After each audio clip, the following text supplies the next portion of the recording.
All right, so let's take a look at some of the delusions that were taking place at CPAC this weekend. Now, really understand that CPAC, the Conservative Political Action Conference put on by the American Conservative Union, it used to be mostly like a pretty standard Republican event. You know, they would say things I disagreed with about taxes.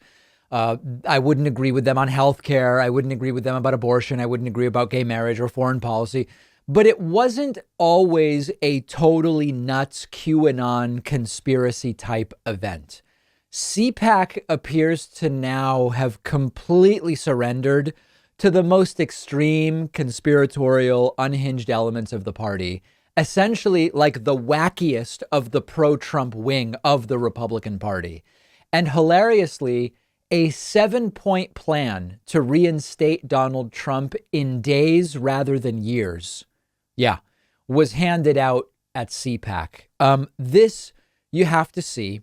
And interestingly, it does include one point from our story a few weeks ago.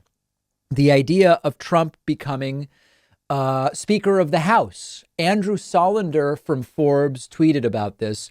CPAC attendees sent me this picture of a card they were handed about a 7-point plan to restore Donald J. Trump in days, not years, which involves installing Trump as Speaker and ousting Biden and Harris. So let's look at the plan.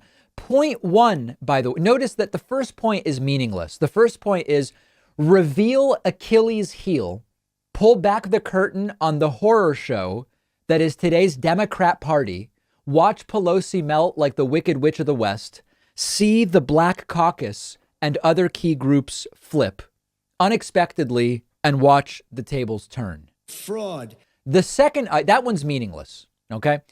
The second item just means they want to win the next election. It's not really a plan. It's sort of like what political parties do.